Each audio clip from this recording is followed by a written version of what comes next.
senão eu fico muito alta. Bom dia a todos. Happy Valentine's Day para todo mundo. Uma alegria muito grande estar aqui num dia como esse, onde nós estamos buscando pensarmos sobre o amor. Então, nada melhor do que, ao pensarmos num dia de reflexão sobre o amor, falarmos sobre relacionamentos, encontros e desencontros.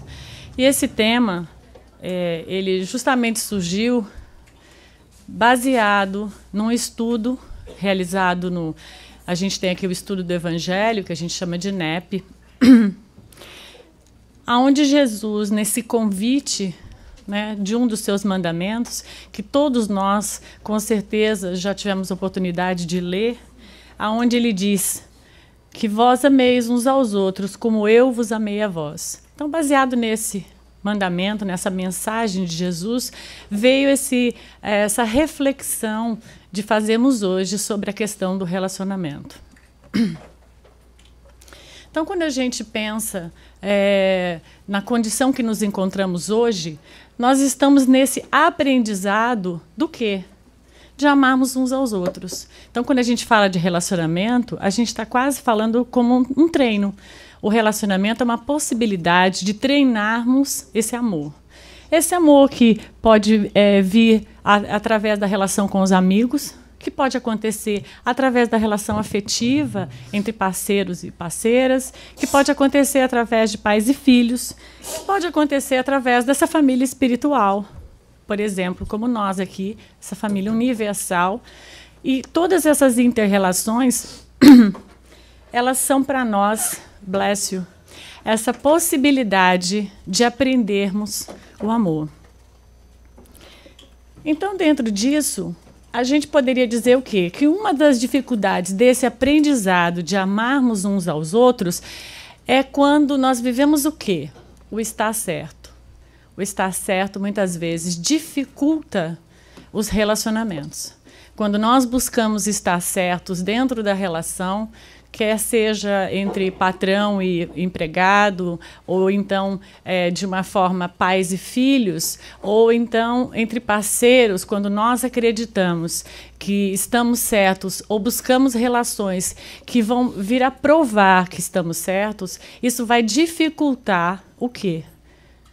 Aquele aprendizado de amarmos uns aos outros. Então, muitas vezes, nós nos entregamos a essa posição, que a gente pode chamar de egóica, né? Alimentando o nosso ego, e isso dificulta que a gente consiga o quê? Quando a gente pensa em relação, a gente pensa, né, de interpenetrarmos um no outro. Ficarmos íntimos, criarmos convivência, nos conhecermos, né? Qual é a proposta quando a gente conhece um amigo, né? A gente tem essa proposta de entrarmos na intimidade do amigo, conhecermos como ele se sente, como ele age. E quando nós buscamos estar certos, isso dificulta o nosso relacionamento. Então a gente vai ver o quê? Que muitas vezes, quando nós valorizamos esse estar certo, acima da harmonia e da união, a gente vai dificultar. E isso, às vezes, provavelmente vocês já viveram essa experiência em ambas as posições, ou talvez em uma das posições, e a gente percebe o afastamento que isso gera nas relações. Então, é muito importante que a gente medite sobre isso. Olha que dia favorável para a gente meditar, né? Um dia que fala de amor, das relações afetivas, a gente meditar de nos dissuadirmos das relações que buscamos estar certos para relações que buscamos aprender a mensagem do amor, né? Então, muitas vezes, nós vamos defendendo o quê nesta posição de estar certo? O meu jeito, né? A gente quer que, acima de qualquer jeito, seja do meu jeito, né? Da minha vontade, né? A gente, às vezes, quer que se prevaleça a nossa vontade acima do que é bom para todos. Às vezes, quando a gente entra nessa necessidade que a nossa verdade aconteça, ela dificulta, porque não conseguimos fazer um trabalho em grupo quando apenas a nossa vontade ou a nossa verdade vai prevalecer. Então, às vezes, a gente precisa give up, né? Ou let it go. É tão gostoso, isso é explicativo, essas palavras. A nossa verdade, às vezes, em detrimento da harmonia do lar, da harmonia do ambiente, da harmonia do trabalho, né? Para que a gente possa interpenetrar nas relações, né? Então, essa vontade, essa verdade, ou estar certo, que de certa forma diz a mesma coisa, vão realizando o quê? Um certo distanciamento, né? Então, a gente vai alimentando nesses desejos o quê? O nosso ego. Nós não vamos alimentando o amor, vamos alimentando estarmos numa posição favorável de nos sentirmos bem por termos a verdade, né? E ao invés disso, vamos o quê? Vamos o quê? Afastando dos afetos.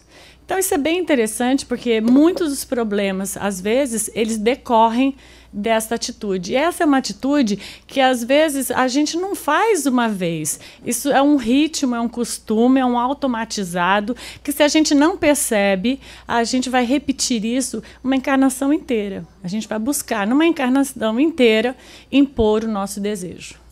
Né? Porque, de alguma forma, a gente pode ter aprendido isso através da nossa educação, através da cultura que a gente nasce, através dos vícios do espírito. Né? Isso pode já estar acontecendo, é um aprendizado, é um costume do espírito há várias encarnações. Não importa onde assimilamos, mas é interessante que a gente comece a pensar sobre isso para que a gente possa ter uma relação mais favorável, né?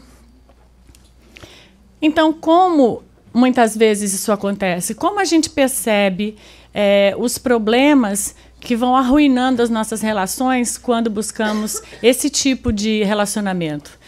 A gente não respeitando, às vezes, a opinião do outro. Às vezes, a gente quer impor ao filho, né? E o filho está numa condição já um pouco mais adulto, um pouco mais ou adolescente, aonde nós podemos explicar para ele o ocorrido. E, às vezes, o espírito, a gente esquece do filho, que é um espírito experiente, muitas vezes, também tem uma formação de opinião que a gente tem dificuldade de respeitar, porque achamos que na posição que nos encontramos, nós detemos essa verdade, nós detemos a experiência. Então, é interessante que, na posição de acolhedores daquele filho, responsáveis por ele, que a gente possa ter uma posição de preocupação, mas também é importante que a gente tenha uma escuta em relação àquilo que o filho vive ou aquilo que o empregado vive, né? Porque às vezes na posição de ser o chefe, nós usamos daquele status e temos dificuldade de ouvir aquele funcionário que também tem uma opinião, que também tem uma forma de se expressar. E a mesma coisa vai acontecer com o parceiro, a parceira. Né? Às vezes nós temos uma dificuldade de respeitar a diferença. Né? O outro pensa diferente, o outro vem de outra cultura, o outro aprendeu de uma outra forma. E cada um, né, foi assimilando a forma de ser baseada na experiência pessoal. Quem tem a verdade? É difícil, né? Cada um tem a sua verdade. Né? Então, a hora que a gente vai conseguindo configurar isso como uma realidade, a gente percebe que as nossas relações melhoram, porque a gente aprende o quê? O respeito à opinião do outro, à diferença do outro. A mesma coisa, a escuta. Às vezes a gente tem dificuldade de escutar o que o outro diz. Né? Tem dificuldade de assimilar o novo. Quando a gente não escuta, a gente não consegue aprender. Porque se nós estivermos interiorizados apenas com as experiências que a gente já adquiriu nesta encarnação ou em várias outras, nós não conseguimos avançar se não nos dermos a chance de escutar a experiência do outro. E, às vezes, quando percebemos que as experiências são muito diferentes da nossa, nós já criamos um bloqueio, uma armadura, né? E não deixamos que aquela informação diferente penetre em nós, mesmo que seja apenas para que a gente possa refletir. Porque, às vezes, tudo que precisamos é refletir. E até pensamos, essa ideia talvez não seja boa para mim, e eu posso até descartar ou aproveitar uma parte dela. Mas, enquanto não há escuta, nós não conseguimos fazer o quê? Aprendermos a interpenetrar um no outro para que o relacionamento seja realmente algo que vai fazer com que a gente aprenda o amor, né? Outra coisa que também dificulta é não acolhermos o momento do outro. Às vezes, a nossa dificuldade de entender, né, que o outro... Estávamos hoje de manhã falando isso na aula, estudando um pouco sobre perispírito, e estávamos falando da dificuldade, às vezes, que a gente tem de perceber que o outro está atuando na vida de uma forma que a gente acha que não faria. Então, quando nós estamos numa posição de observarmos alguém, observamos certas atitudes e facilmente, em vez de acolher, a gente critica. Nossa, fulano faz tal coisa, eu jamais faria isso. E às vezes no dia seguinte a gente faz, né? A vida é tão interessante que nos coloca em situações muito semelhantes e a gente se percebe fazendo. Ou então a gente olha achando que nunca vai fazer aquilo, mas esquecendo que somos espíritos imortais e podemos ter feito algum dia lá atrás, num passado que nesse momento nossa memória não está ativada. Então é muito interessante que a gente aprenda esse acolhimento para o bom relacionamento e para o entendimento desse processo de amarmos um ao outro. Por quê? Porque se não acolhemos, dificilmente seremos acolhidos. Não aprendemos a fazer essa transição, né? Então, acolher aquilo que o outro faz de diferente, ou o momento que ele se encontra, que ainda que eu não concorde, porque penso diferente, é algo ligado ao respeito, à escuta e ao acolhimento. E perceber a dificuldade que o outro tem. À medida que eu o escuto, que eu o respeito e o acolho, às vezes eu percebo que o outro não consegue fazer diferente ainda, porque o outro não realizou como fazer aquilo. E às vezes é algo que a gente navega com muita facilidade. A gente tem muita facilidade de fazer aquilo e a gente não consegue perceber como para o outro aquilo é difícil. A gente vai observar isso, às vezes, lidando com uma pessoa mais velha, né? Às vezes a pessoa mais velha, ela não tem a mesma rapidez, ela não consegue entender tão facilmente. Ou lidando com uma pessoa que não teve o mesmo nível de escolaridade, às vezes não tem uma percepção. Ou lidando com alguém que ainda não consegue se doar com muita facilidade. Então, a gente percebe a pessoa sendo mais egoísta. Então, existem vários tipos de demonstrações que a gente pode ir percebendo essas diferenças, mas sempre qual é a qualidade básica que a gente possa deixar que esse outro se expresse na sua máxima dentro da limitação que ele se encontra. Então, isso é um facilitador de relacionamentos. Então, estar certo no relacionamento significa o quê? Distanciamento. A gente se distancia, somos aqueles donos da realidade, mas distantes do verdadeiro amor que a gente gostaria de sentir um pelo outro. E isso faz com que a gente não consiga ter relacionamentos tão íntimos com a pessoa. De outra diferenciador também desse aprendizado de nos amarmos seria algo assim um pouco, vamos dizer, oposto, que seria essa omissão na comunicação. Isso é um outro fato que muitas vezes é um dificultador de aprendermos a nos relacionarmos, a nos amarmos, quando omitimos aquilo que sentimos. Então, muitas vezes, esse quadro aqui é só para mulher, tá? Homem não precisa. Muitas vezes nós dizemos sim, sentindo não. Mas aí a gente diz assim, não, eu não quero ir, mas eu vou dizer que quero, porque se eu disser que não quero, mulher é assim, né? Tudo complicado. Ele vai ficar chateado. Então, para que ele não fique chateado, né, eu vou fazer uma coisa que não é o que eu quero.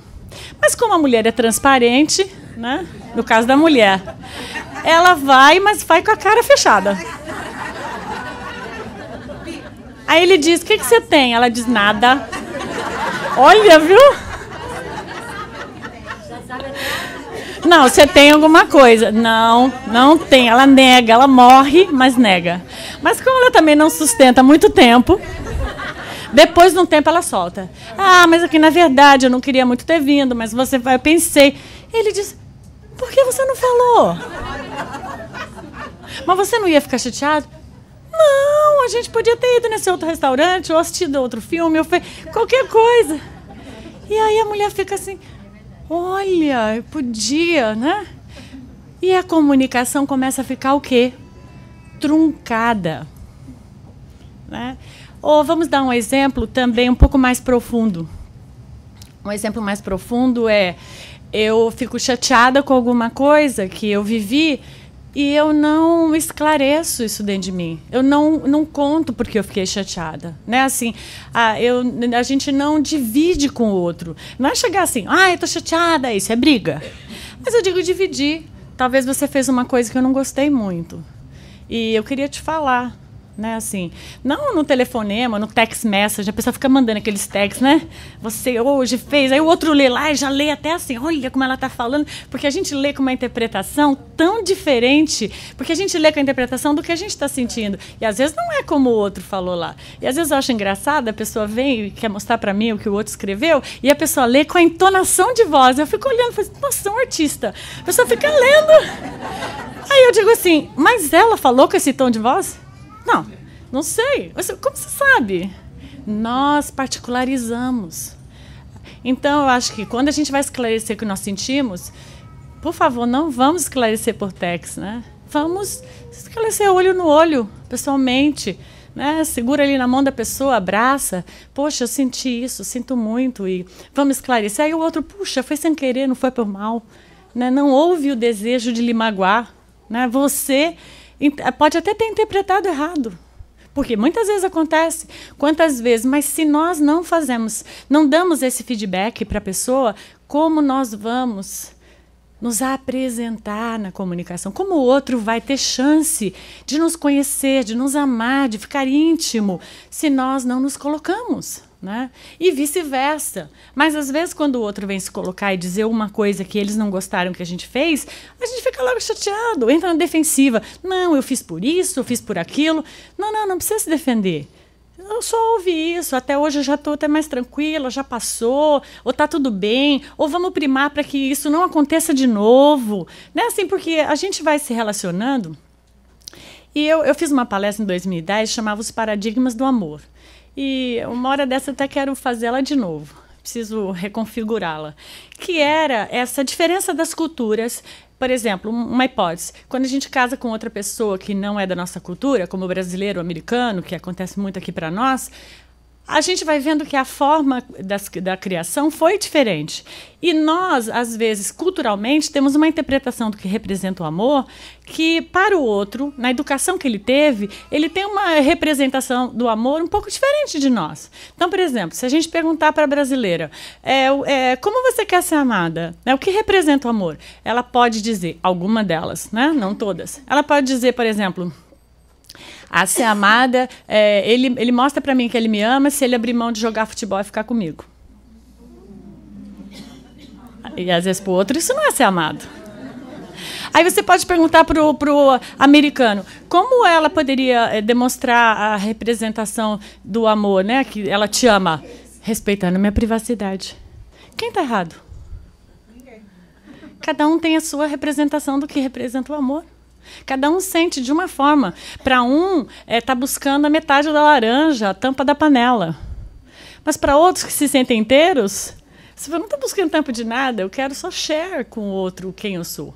Então, a primeira coisa que a gente devia fazer quando entra num relacionamento, mesmo que for ficante, que é melhor que já esclarece rápido assim e já vira essa página. Como é para você ser amado? Será que eu consigo deal com aquilo que você espera? Né? É legal saber. Então, ser amado para mim é isso. Ser amado para mim é ganhar presente todo ano. Eu esclareci logo. Quando eu casei, meu marido, olha, eu sou desprendido de presente. Eu falei, mas eu não sou. Pode ficar desprendido, no seu aniversário não dou nada, não tem problema nenhum. Mas no meu CD, porque essa é a forma que eu gosto de ser amada. Graças a Deus, ele aprendeu logo. 20 anos...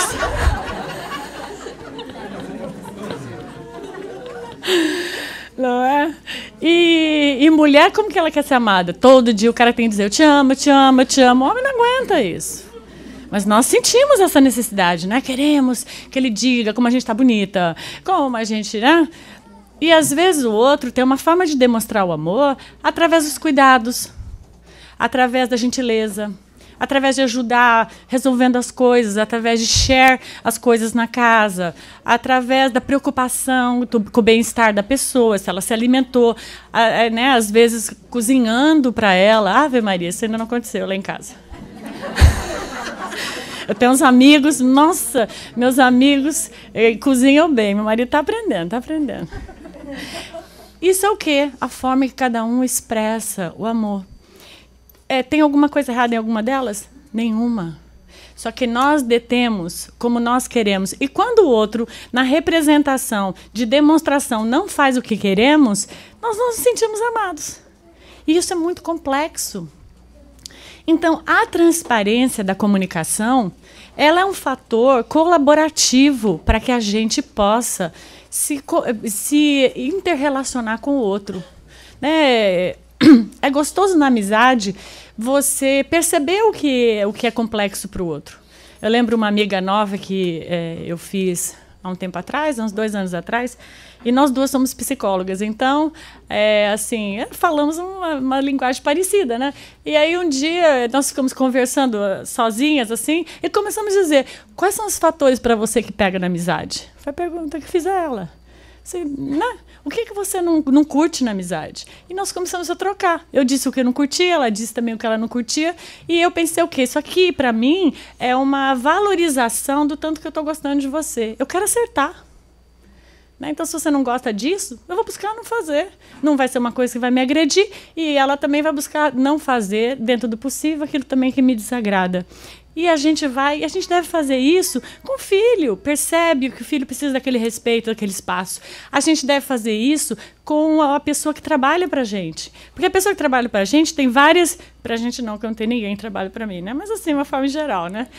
A pessoa que trabalha para a gente, que você tem o seu empregado, ela tem vários skills, né, várias qualidades, que o que você precisa fazer como manager ou como boss é saber aproveitar as qualidades e saber treinar essa pessoa para melhorar naquelas que ele ainda não elaborou.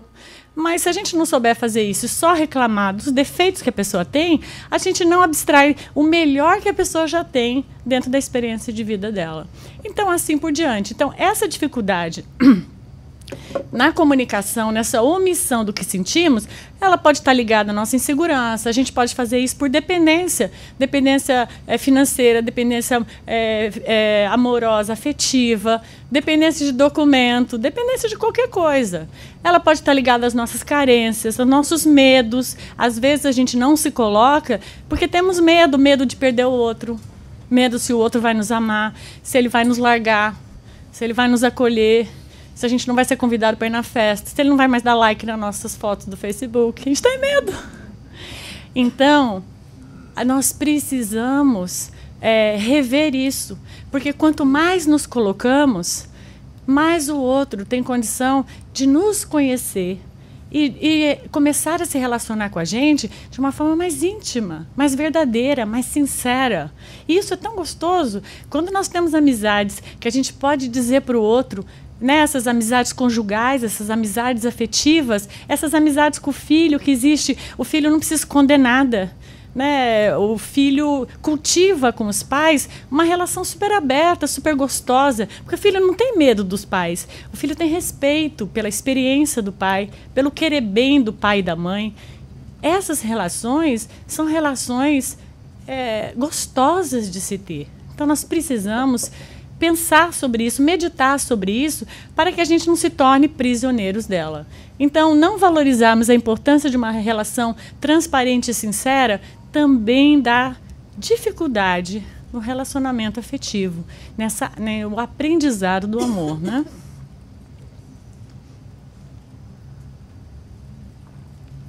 Então, de novo, da mesma forma como estar certo ou deter a verdade dificulta o relacionamento, a dificuldade na comunicação também gera o quê? Distanciamento.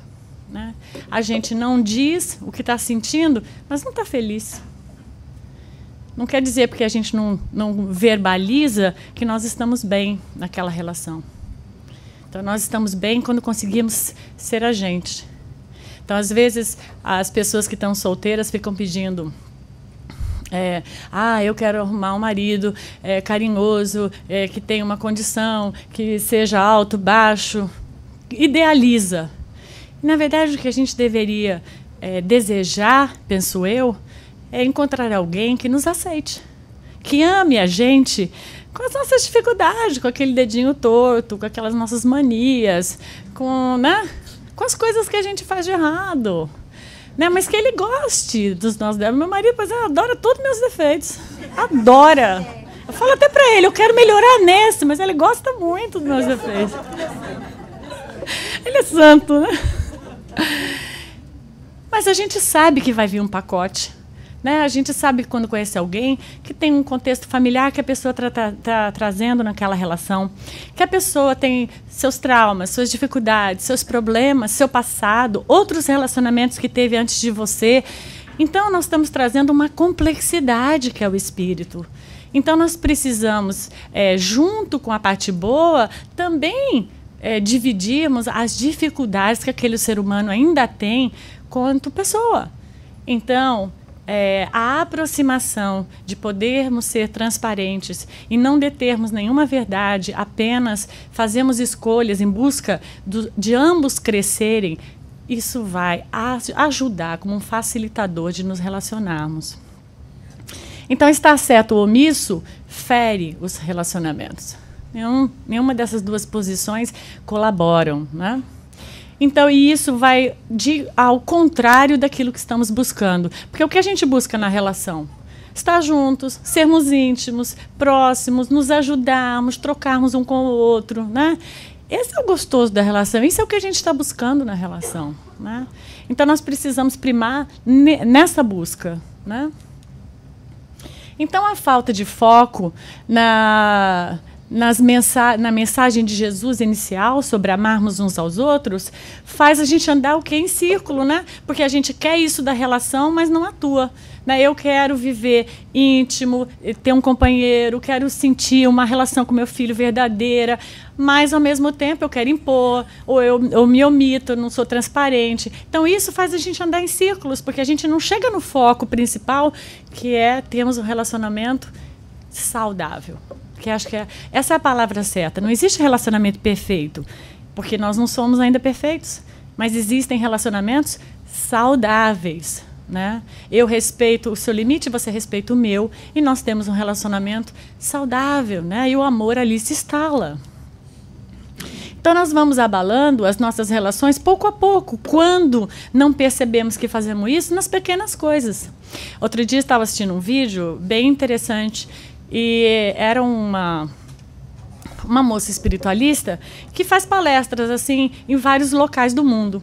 Então ela estava contando que ela vindo, como a gente faz aqui, traz alguém e hospeda a pessoa. Então ela disse que ela ficou hospedada na casa de uma família que a acolheu, ela ia dar palestra nos locais que ela ia, ela não é espírita, mas espiritualista.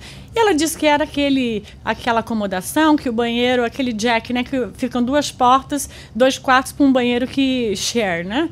Então ela falou que ela esperava a família inteira descansar, assim, tomar banho, fazer tudo, porque era só um banheiro, e na hora que eles iam descansar com esse tal, daí ela usava o banheiro tipo como uma cortesia de aguardar, porque a família tinha seus compromissos e ela estava ali viajando.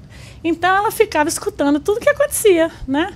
Então ela disse que começou a ouvir assim no banheiro, o marido dizendo para a mulher: por que você aperta a pasta aí no meio? Por que você não aperta a pasta embaixo?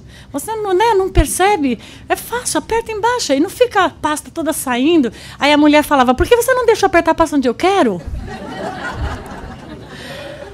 Aí passou uns dias, né? E ela não falou nada. Mas ela, no dia de ir embora, pensou, em agradecimento ao pessoal que me acolheu, o que eu vou dar de presente para eles? O que ela deu? Comprou 2 pastas. Aí ela deixou um bilhetinho em cada pasta. Aperte onde você quiser. Sim. Ela falou, não tem como eles não entrarem no banheiro e escovarem o dente, nunca mais vão esquecer.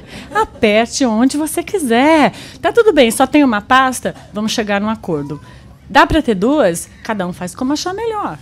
Né? Se um conseguir explicar o contexto para o outro e o outro aceitar e ficar tudo bem, maravilha, os 2 crescem, vamos fazer de uma forma única. Mas se naquele eixo ali nós temos opiniões diferentes, temos visões diferentes, experiências diferentes, e é possível, não vai arranhar, né? Porque cada um tem uma pasta, não vai arranhar nada, né? Vamos criar uma situação que não vai gerar problema. Para que vamos sofrer? Vamos deixar para sofrer aquilo que a gente ainda não consegue deal com aquilo.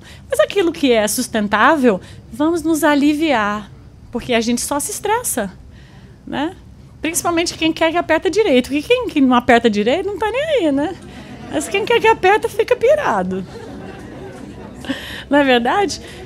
E sem a gente perceber, porque isso é a pastinha, amanhã é outro negócio, a gente vai arranhando, vai ficando chateado, né? A gente vai criando problema na relação, né? E a gente vai criando o quê? A gente vai se tornando os solitários donos da verdade, ou nós vamos nos tornando os solitários omissos do sentimento. Eu estou aqui, mas não estou aqui. Eu vou, mas ele não vai ter o meu melhor. Eu vou estar lá, mas ele não vai ter meu sorriso. Então, que adianta você ir assim, né? Então, nós precisamos entender que o processo da relação não é nos sentirmos solitários. O solitário estranho dentro de casa, né? Lá em casa era assim, 3 mulheres e meu pai, né? Então, tudo que a gente voltava, meu pai perdia, né? Então, meu pai nunca tinha, meu pai era voto vencido. A gente falava isso para ele, depois de uma certa... Pai, olha, é melhor você nem voltar, porque você vai perder, né? É melhor você ficar com a gente. E, na verdade, coitadinho, eu penso que ele devia ser o solitário em alguns momentos, né? Mas é muito interessante que haja essa interação, principalmente quando é uma família, né? Então, se nós formos para um lado ou outro, dentro dessas duas particularidades de tantas outras que o relacionamento tem, a gente vai sair o quê? Da mensagem de Jesus. A gente sai do foco, né? Então, quando nós tentamos nos colocar egoicamente como as pessoas que querem ser aceitas, nós precisamos estar abertos para o outro. A mensagem de Jesus é nos abrirmos, né? Amarmos uns aos outros. Então a gente precisa definir o quê? O que é mais valioso para a gente. No final da conta, a gente às vezes define quando está perdendo a relação. Depois que já perdeu ou está perdendo, a gente... é porque eu fui brigar sobre a pasta. Que bobagem, né? Mas aí já foi, né? Tem que falar, bom, no próximo eu já vou dar a pasta para ele. Então, o que é valioso? Estar certo ou estar bem? Tem umas frases de internet que diz, né? Como é que é? É melhor você do que ter razão é você viver bem. É o que eu falo lá em casa. Meu marido, mas enquanto eu não faço o que você quer, você não fica feliz. Eu falo, por que você não faz logo no começo? A gente nem briga. Mas o ideal não é estar certo. O ideal é estar bem. Nós queremos estar bem. No final é gostoso você sentar ali na poltroninha, assistir aquele filme, né? Aquele clima gostoso, né? Estar bem. Não adianta a gente estar certo. O melhor não é a gente ter uma relação de controle, é a gente aprender o respeito. Porque é horrível ser controlado, a gente sabe disso. Muito ruim a gente perder a nossa perspectiva de liberdade, do outro estar ali ditando o que é melhor para nós. É tão gostoso uma relação de eu respeito, você gosta de verde, eu gosto de azul e está tudo bem, né? São experiências. Muito melhor do que criticar é a gente buscar entender o porquê que o outro pensa daquele jeito. Qual é o background dele? Qual a experiência dele? O que ele traz? Que isso é a bandeira dele, né? Muito melhor do que a gente agredir, porque muitas vezes escolhemos, na primeira a pessoa não aceita, na segunda não aceita, na terceira a gente já está gritando, muitas vezes, né? Você não fez, você... Né? A gente faz isso com o filho, às vezes, né? E o filho vai entender só porque você gritou? Não, o filho vai entender que a forma de aprendizado é através da agressão. E no futuro ele pode ser o agressor. Então, muito melhor do que agredir é a gente escutar, né? Muito melhor que se omitir é a gente enfrentar, buscar se colocar, buscar se posicionar, né? Isso tudo é harmônico, né? Então, Haroldo Dutra diz, Deus, a Força Infinita, é o nome no YouTube da palestra que ele fez. E ele diz assim, compreender o Evangelho ou a doutrina espírita era abrir mão de conceitos, comportamentos, sentimentos, valores que conservamos há milênios. Então, entendermos essa mensagem da imortalidade, quando ele quer dizer o Evangelho, entendermos a harmonia dos relacionamentos, a gente precisa rever as nossas crenças e valores. Nós precisamos rever certos comportamentos que não ajudam nas nossas relações. Nós precisamos mudar certos conceitos, né? Como, por exemplo, antigamente os pais eram donos da verdade. Hoje em dia, a gente precisa escutar esse filho, né? E isso a gente vai revendo conceitos, né? Para que a gente possa, dentro dos relacionamentos, crescermos como seres humanos. Porque a gente cresce quando agrega a opinião do outro, né? A gente cresce com esse comportamento de eu quero amar o outro, quero aprender, pelo amor de Deus, tem que dar um jeito, né? Porque tem gente que é difícil, às vezes, a gente quer, mas não é fácil, né? Mas nós precisamos justamente ter essa percepção que todas as pessoas e circunstâncias que aparecem no nosso contexto, né, no nosso contexto encarnatório, são pessoas que vão facilitar para que a gente aprenda, que a gente cresça, que a gente possa ver com outra perspectiva a vida. Só que, às vezes, não são relações tão fáceis, mas a gente aprende a paciência em certas situações adversas, que a paciência é necessária em certas situações, né? A gente aprende a tolerância em também certas situações desafiantes. Nem sempre, eu estava dizendo até hoje de manhã, nem sempre é gostoso, mas às vezes é valioso a experiência. Ela é valiosa para a gente, né? E Joana de Ângeles vai continuar no Despertar do Espírito, no livro dela, ela diz: a compreensão dos direitos do outro deve prevalecer como normativa de bom relacionamento. Normativa, né? Percebo o outro, né? Respeito o outro, logo consigo interagir com o melhor do outro. E, às vezes, com as dificuldades do outro também, né? Então, o descondicionamento da necessidade de controlar e omitir possibilita adotarmos uma postura amorosa nas relações, acolhendo o outro. Então, automaticamente, a gente vai se sentindo... vai sentindo que a relação gera conforto, porque não há mais nada, não há quem é melhor, quem sabe mais, quem é mais correto, quem é mais importante. Ninguém está usando o seu status porque um é mais velho, então por isso ele domina, ou porque um tem mais dinheiro, então você está submetido à condição daquele poder, ou porque um é mais importante pela condição social, ou porque o tipo de cargo que ele exerce. Não há mais isso, as relações não têm títulos. Nós sabemos que os títulos, eles são passageiros, né? Nós usamos os títulos temporários nessa encarnação, né? O que vai realmente fazer com que aquela nossa conexão afetiva seja eterna é a relação amorosa que a gente faz, né? Não o poder que a gente tem sobre ela. Então, nós precisamos lembrar o quê? Que toda relação é um compromisso afetivo. É como se eu tivesse ganho aquela plantinha que a gente dá o vasinho para outra pessoa e a pessoa ganha que compromisso? Você dá a florzinha que vai ficar linda na casa dela, ela vai colocar uma florzinha bonitinha, gera perfume, mas qual é o seu compromisso com ela? Você tem que regar. Regar, cortar, colocar mais terrinha. Você tem que cuidar para que ela continue exalando aquele perfume, para que ela continue gerando aquela beleza. Então, as relações são um compromisso afetivo, né? E a gente poderia pensar que um dos primeiros compromissos dentro dessa relação é a gente aprender o quê? Aprendemos a nos autoamar.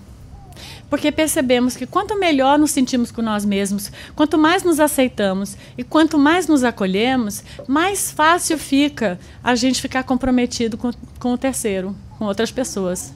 Quanto mais dificuldade temos de nos acolher, mais amargos ficamos, mais difícil fica as nossas relações, mais difícil fica, às vezes, até de suportar a gente mesmo. Tem gente que diz assim: hoje eu estou tão mal que nem eu me aguento. Não é? Aí você fala, vai para onde, né? Vai se esconder como? Né? E é verdade, às vezes a gente pensa, o problema está aqui, a gente vai embora para o Brasil. Não, o problema é aqui, é na América. Mas aí você vai para o Brasil, você leva quem? Você leva o problema. Aí o problema vai se radicar lá e começa a gerar problemas. Então, na verdade, quando nós nos acolhemos, tentamos entender, aceitar as nossas limitações, aceitar nosso processo, que às vezes fazemos escolhas assertivas, às vezes fazemos escolhas maduras, às vezes fazemos escolhas ainda muito imaturas, às vezes conseguimos olhar com um olhar mais amplo, às vezes ainda não conseguimos para certos assuntos, né? Precisamos acolher isso, precisamos aceitar que ainda nos encontramos nessa fase de transição, e a busca, toda vez que nós nos percebemos cometendo uma falha, tentarmos não repetir. Vamos aprender com ela, vamos aprender a fazer certo, vamos caminhar para que a gente se apresente diante daquela situação que pode se repetir num outro formato, já numa outra postura da próxima vez. Por isso que é bom ter marido. Quando você muda, o próximo, opa, aquelas mancadas eu já não dou mais, né? E aí você vai aprimorando, né? Eu me lembro quando um amigo disse para mim, não, eu estou no terceiro casamento porque eu estou no aprimoramento dos meus relacionamentos. Eu falei, puxa, tô com você. É isso aí. Eu acredito nisso. Nós nos aprimoramos com os amigos, com as relações, com os comportamentos afetivos, né? Muito bom. E automaticamente a gente vai fazer o quê com esse compromisso? Nós vamos buscar aprender a amar, aceitar, acolher o próximo, né? Esse gráficozinho, ele é bem interessante, né? Você vai gostando de você, vai gostando do outro, e a condição de gostar vai, né? É um gráfico do stock market. Então, como? Aceitando, tendo uma atitude de aceitação do outro também. Legitimidade dos sentimentos do outro. Porque às vezes a gente acha, que bobagem. Porque o outro sente assim, nada a ver, que bobagem, que besteira. E às vezes aquilo é primordial, é o sentimento básico do outro. E nós, como não sentimos mais aquilo, temos dificuldade de dar legitimidade para aquela dor do outro, para aquele momento do outro, né? Valorizando o que o outro já faz de bem, de bom, de correto. Né? E às vezes a gente pega numa coisinha que o outro faz e, né, sei lá, por exemplo, a gente assiste alguma coisa, aí a gente pega num errinho que a pessoa comete e tudo já não tem valor, e a gente, né, desqualifica aquela pessoa porque de repente, não sei, ela se apresentou com cílios postiços e você acha que isso é demais. Não tem nada a ver, você vê como ela é metida, pronto. Desvalorizou totalmente a qualidade, as coisas que a pessoa fez por causa de uma minúcia, né? Uma coisa muito pequena. Então a gente precisa aprender a valorizar aquilo que o outro já faz de bom, né? E, claro, entendemos o limite do outro. Porque se a gente entende o nosso limite, facilmente a gente entende. Mesmo que a gente não faça mais aquilo que o outro está fazendo, a gente sabe que tem outras coisas que a gente também faz e que o outro vai precisar tolerar para conviver com a gente, né? Então, aplicando o quê? Uma regra que é chamada de regra de ouro, uma máxima que Jesus também deixou para a gente, faça aos outros o que você quer que eles façam para você. Então, se a gente aplicar que a gente só vai fazer para o outro o que a gente gostaria que o outro também fizesse, então a gente vai tratar o outro com o carinho que a gente gostaria de ser tratado. Quem não quer ser tratado com carinho? A gente vai escutar o outro como a gente gostaria que ele nos escutasse, né? A gente vai tratar o outro com o respeito que a gente acha que a gente merece, né? Então, quanto mais nós usamos essa máxima, nós temos menos margem de erro. Tudo bem, pode ser até que eu trate o outro meio mal, porque eu estou acostumada a me tratar mal, e aí eu estou aplicando para o outro aquilo que eu dou a mim mesma. Mas, mesmo assim, eu vou estar sempre buscando dar o meu melhor e automaticamente receber o melhor do outro, né? Então, dentro do lar estão o quê? Os maiores compromissos afetivos e responsabilidades que a gente tem em auxiliar. Então, a gente tem que pensar que esse agrupamento no lar, às vezes, são com seres que a gente tem mais necessidade de aprendermos o amor. Por isso que eles ficam juntinho. Né? Porque o amigo você pode, né, você muda de cidade, você não encontra mais, mas aquele familiar, aquele irmão, aquela mãe, aquele esposo, aquele filho, são continuidades diárias da nossa existência que nós vamos precisar aprender a respeitar. Então, principalmente no lar, muitas vezes a gente vê a desestrutura familiar e vê que muito da consequência da sociedade que hoje a gente vive é justamente a dificuldade dos relacionamentos que iniciam dentro da família, né? Então, para concluir, um bom relacionamento ele deve ter o quê? Um desejo de satisfações recíprocas. Tem que ser bom para todo mundo. Gente, eu espero que vocês tenham assim, um Valentine super legal, né? Um dia bem gostoso e um Valentine especial para o meu fofinho que está aqui. Obrigada, gente.